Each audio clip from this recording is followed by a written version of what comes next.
of Mr. Philippe Lazzarini, who is, of course, the UNRWA Commissioner-General.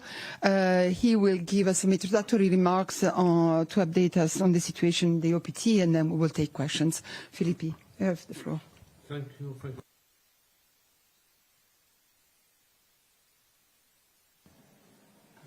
Thank you. Thank you so much, and again a pleasure to be with you. We have this kind of regular meeting here in Geneva. It becomes a habit, and unfortunately each time the situation in the region, in Gaza, in the West Bank, but also now in Lebanon is getting worse. But let me start to tell you why I'm here this week. I did not come here to provide briefing for member states or whatever. For the first time, the agency decided to have its advisory commission meeting outside of the region, and we have decided to have it in Gaza. So we have 2 advisory commissions a year with about 40 member states represented in this advisory commission, and it was the first time we were meeting in person since the beginning of the war in Gaza. Basically, during this session, we have obviously discussed about the attack UNRWA is under, what are the motivations behind it, what is the risk. Basically, we know that part of the reason of the targeting of the agency, including through legislative effort and political statement, is related to the refugee status of the Palestinian refugees that many would like to see being stripped. I have also warned the member of the Advisory Commission that it would be a mistake to see this attack only through the lens of a bilateral relation between UNRWA and Israel, that much more is at stake, and if we succeed with UNRWA, there will be also other entities which will then be exposed.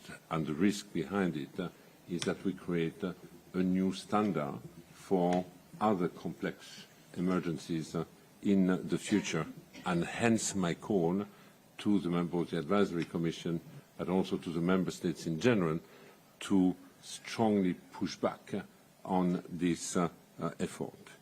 I have also discussed with a member of the Advisory Commission about the critical role the agency can play and is playing now, remain the backbone of the broader humanitarian response in Gaza.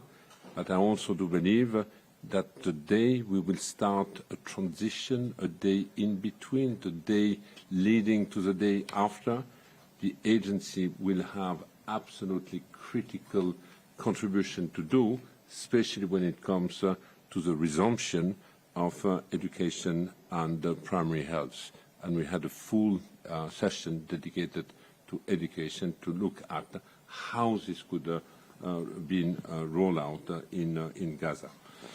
I was also asking the member state to do whatever is possible to shield politically the agency, and to make sure that whenever there is an agreement on any type of roadmap transition, that the role of the agency be also specifically mentioned.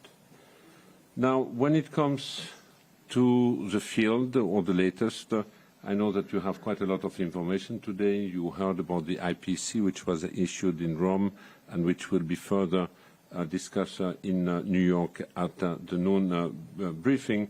But to tell you the truth, there is very little positive news to share with you, and also very little positive impact on what we heard a week, 10 days ago, as being a daily tactical pause to facilitate the humanitarian supply into the Gaza Strip. Last night, again, a school has been hit at the level of the beach camp, which is on the northern part of Gaza, and reportedly we have heard about 12 people killed, 22 would have been injured. But this brings also the total of our premises which have been hit or damaged or targeted since the beginning of the war to 190, which is more than half the premises and the infrastructure that we have in the Gaza Strip. And as you know, these premises and this shelter are also used by the population to seek what remains as a possible protection, but more than 500 people so far have been killed while seeking the UN protection. So that's add, in fact, to my call to the member of the Advisory Commission and other member states. We are not only on the political or legislative or smearing campaign attack, but on the ground, the UN and UNRWA has also been targeted. We have paid a heavy price. More than 200 humanitarian staff have been killed, among them 193 only from my own organization. And this is also the reason why I believe that we need more than the welcome Security Council resolution 2 weeks ago on the protection of humanitarian aid workers. We need to complement this with proper mechanism of investigation and accountability. Now, when it comes to the aid delivery, I have to say it's becoming more and more complicated. It has been extraordinarily excruciating over the last few weeks to bring aid.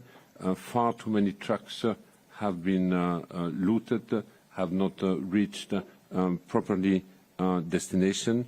The number of crossings remains far too limited, and basically we are confronted nowadays to a near total breakdown of law and order, and with truck driver being regularly threatened or assaulted, and less willing to move assistance from the border to our warehouses and warehouses to the people.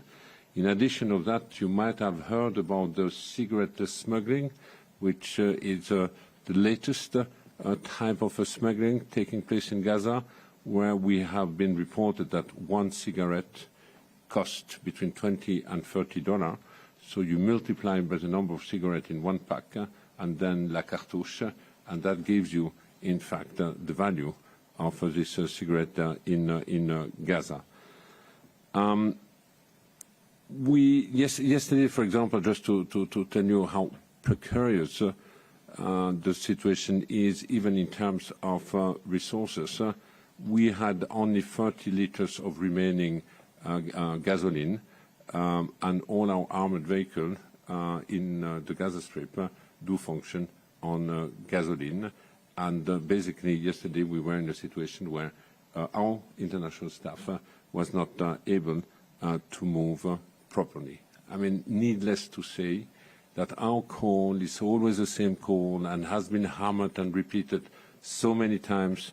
We need sustainable, meaningful, uninterrupted aid in the Gaza Strip if we want to reverse the hunger situation. And you saw the latest APC, 1 in 5 persons are living in a catastrophic nutritional situation. Then the acute malnutrition impacts nearly the entire population in Gaza, more than 90%.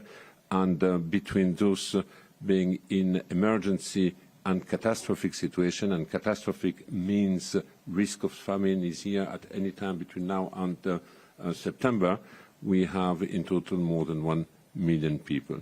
So our efforts will have to continue, and clearly the environment today is not conducive for us to fully reverse the trend we have observed until now. Maybe just one or two comments on the children. You saw that yesterday also an international organization, I think Save the Children, has issued a report on the children. Again, the figures are quite staggering there. They're talking about 4,000 children missing, and 17,000 being unaccompanied, so more than 20,000.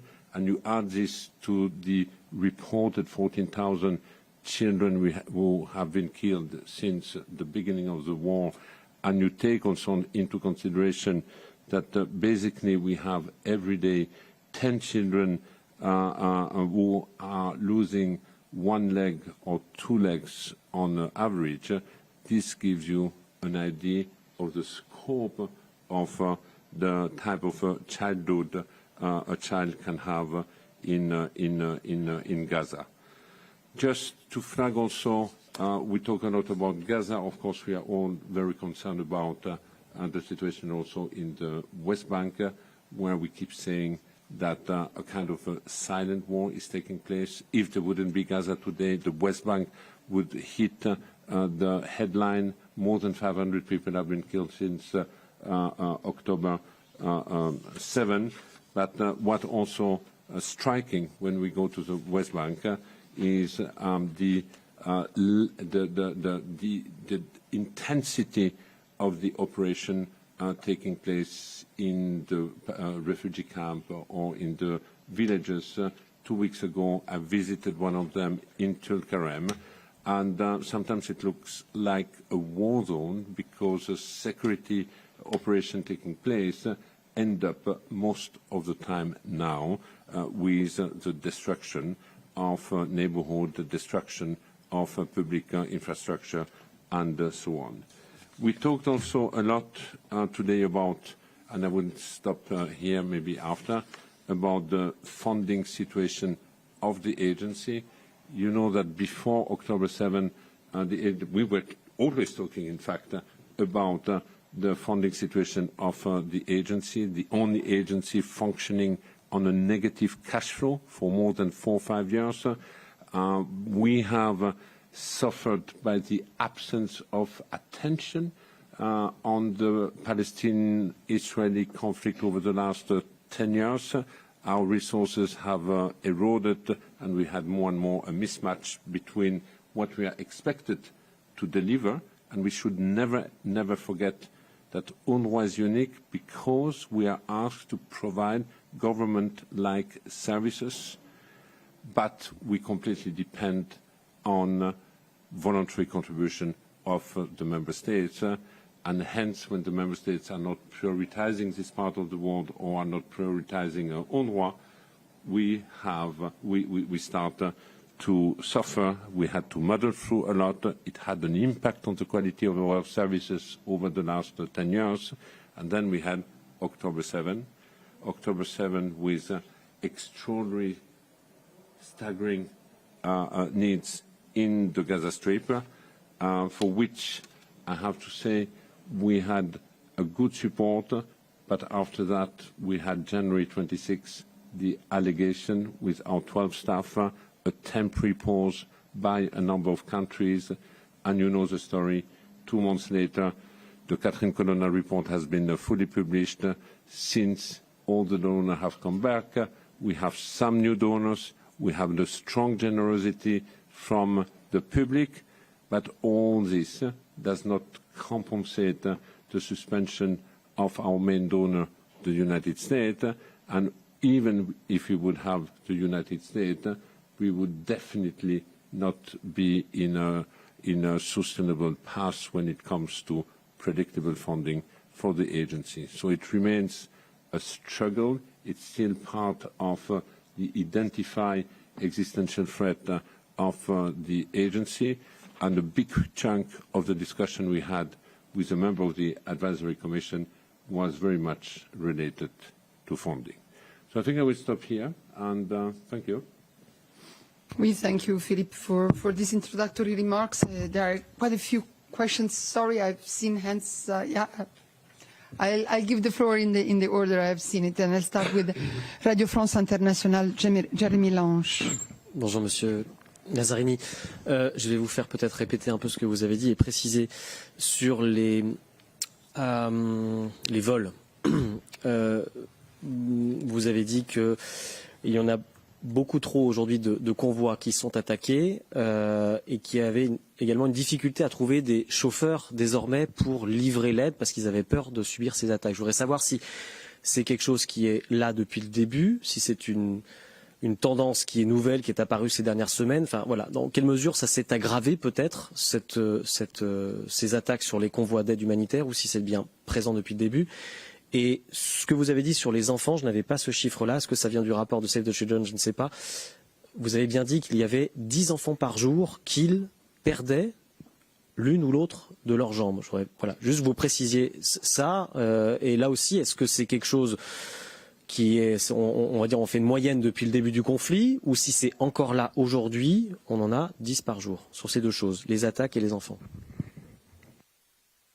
Oui, merci. Pour les enfants, le chiffre que je viens de vous donner sur les 10 par jour qui perdent une jambe ou deux jambes, vous m'entendez? Oui, c'est bon. Pour les enfants qui perdent une jambe ou deux jambes, ce n'était pas particulièrement dans le rapport de Save the Children. Ça fait partie du rapport des Nations Unies, c'est des sources WHO que UNRWA aussi utilise. Et ça ne tient pas compte des enfants qui ont perdu une main ou un bras. Donc là, je vous parle uniquement des jambes. 10 par jour, ça veut dire environ 2000 enfants après plus de 260 jours de cette guerre brutale.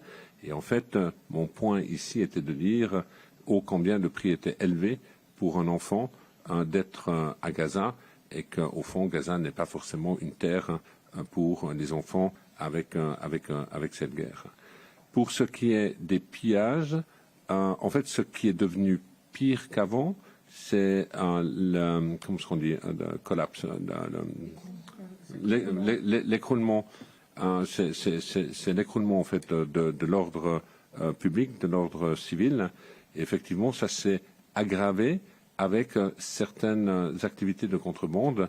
Et aujourd'hui, en fait, on parle de la contrebande des cigarettes. Il y a des groupes qui sont en train, de se constituer un peu partout, mais tout simplement, ce sont les premiers signes d'un chaos qui est en train de se généraliser, d'où l'importance, en tout cas pour ce qui nous concerne, de pouvoir continuer d'utiliser la police locale, mais qui aujourd'hui ne nous escorte plus par peur d'être en fait une cible pendant ces hostilités militaires.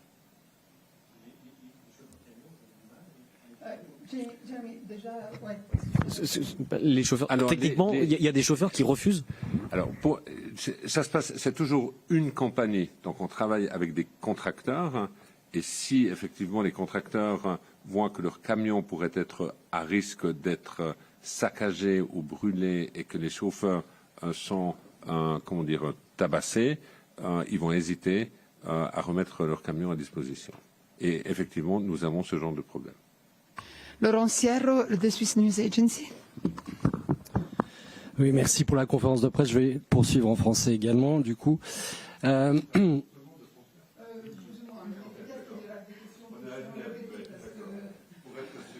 Ou je peux, I can switch to English if you prefer.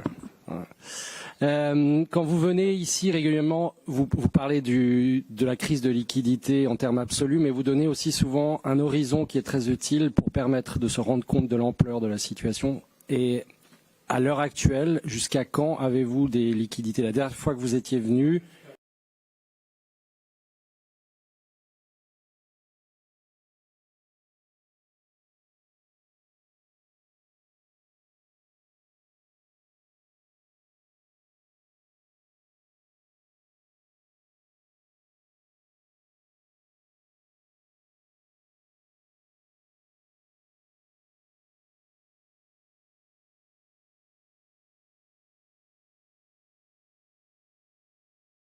depuis.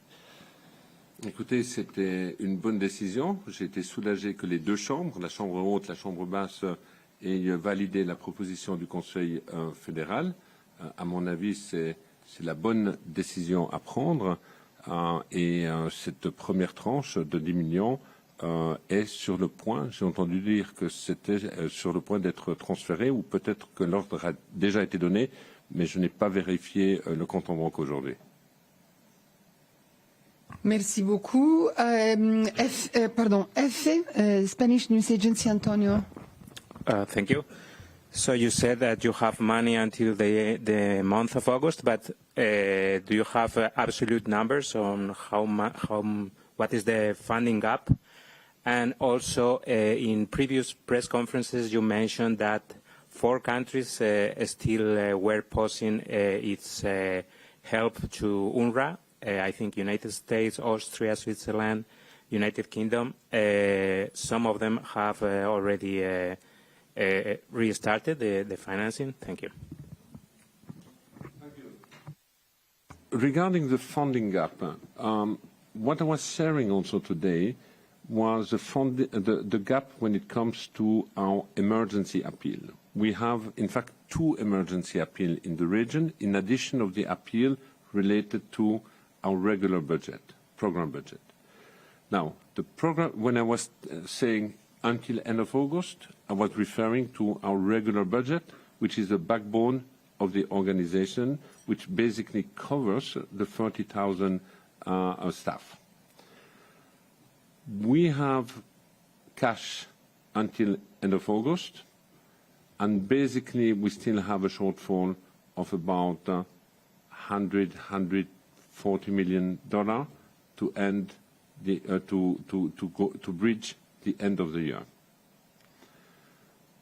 Now, when it comes to the emergency appeal, we are between 15–18% funded when it comes to the appeal on the occupied Palestinian territory, and basically we are funded at the same level when it comes to Syria, also about 15%.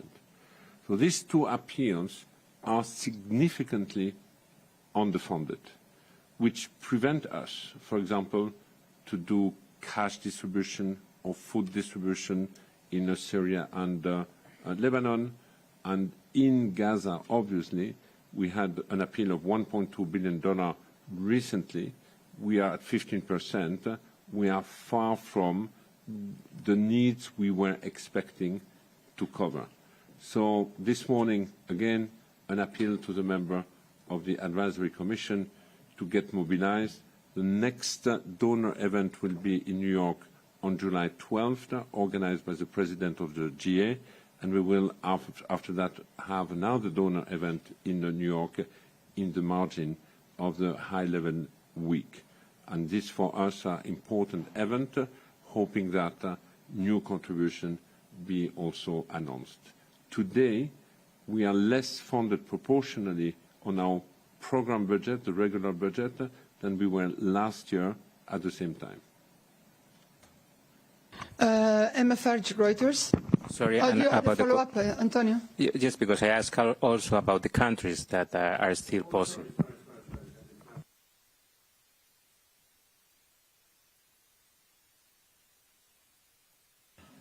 Sorry.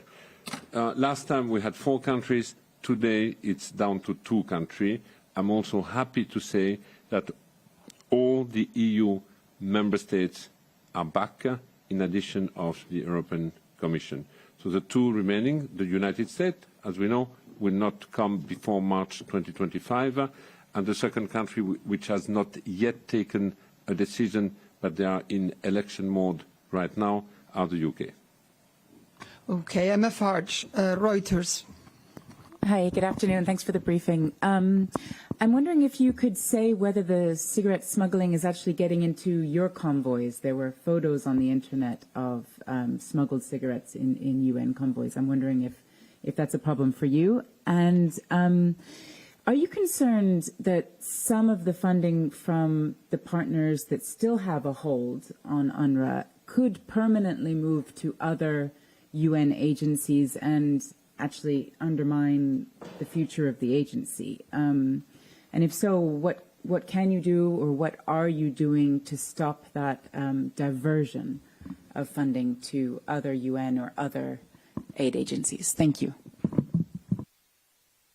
Thank you. Just on the cigarette, convoys coming in are all brought in through private contractor, private companies. So these are not WFP convoys or UNRWA convoys, but they are convoys transporting goods for UNRWA, for WFP, for UNICEF, and so on, or for the broader aid community. So they are not proper UN convoys. So basically, we are not present when our truck is offloaded or downloaded. We are just at the end chain of as a recipient. So they have been also cigarette in trucks transporting goods for us, but here I insist they are not UN trucks or belonging to any humanitarian organization. We had a lot of discussion about partnership today, which is very much related to the question you are raising about the main donor today, which is not contributing to the UN, to UNRWA, is the United States. As we all know, they have a Congress prohibition until March 2025. So the real question is, how can the amount allocated for this part of the world, for Palestinian or for Gaza, be beneficial to anyone in the Gaza Strip? And in the Gaza Strip, as we know, we have 70% of Palestinian refugees. So are we worried that it will undermine the agency? I think we have clearly specified the parameters on how partnership will be guided between UN agencies.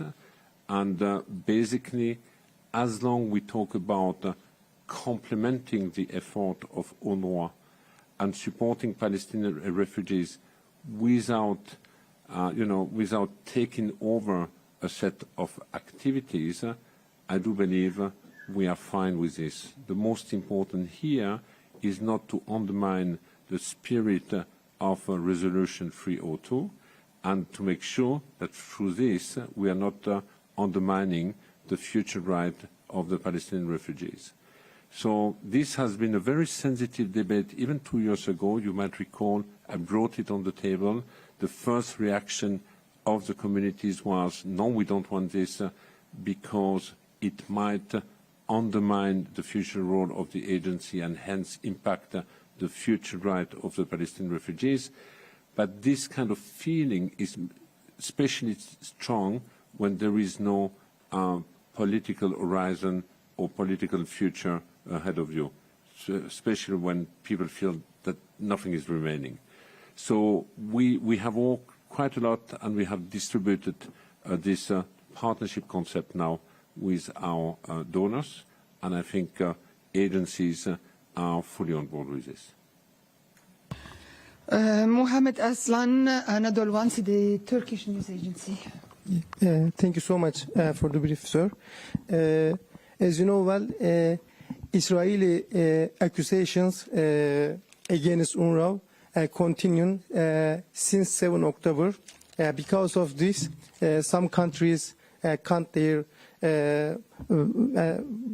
help for UNRWA at the beginning of this year, and some of them changed their decision recently, as you already mentioned. My question is, despite these accusations, is international support for UNRWA increasing? Do you feel that? Thank you. Yes, I have no doubt that there is a much better confidence today.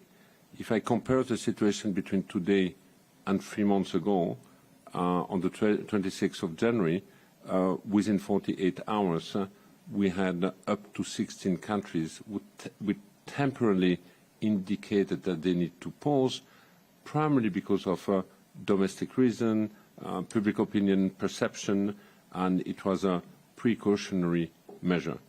So we have worked quite a lot with these countries. We have also been fully committed with Catherine Colonna's report. There were intermediary recommendations shared a month after they started, and we have been clear from day one that we will embrace any of the recommendations coming out from this report. And I do believe that this has helped to rebuild the trust with the donors, and they are back. We have also broadened our donor base, basically in the Arab world, but also in Southeast Asia, where we have more donors. But this still does not compensate, one, the void left behind by the United States, and number two, even if we would have had the United States, we would still not have filled our budget for 2024. So here we would have gone back to the traditional chronic situation in which the agency was in before October 7. And this, again, it's an issue which needs to be addressed. We need to be predictable and have a more sustainable, I would say, commitment from donors. Can I take a couple more? Yes? Okay. A couple more questions. Nina Larsson, AFP. Yes, thank you very much. I wanted to just follow up on the issue of the children who are losing limbs. If you had, sorry. Okay. Sorry, because in the meantime we got the information about the sources, UNICEF figure. Okay. And if you had any idea, sort of, I understand the average figure per day, if you have like an estimate overall of amputations. And I also had a question. You talked about the attacks on your agency. I know yesterday there was a case that was brought against UNRWA in New York by families of hostages and other victims on October 7th. Could you say a little bit more about the attacks you're facing and how lawsuits like that will affect you? Thank you.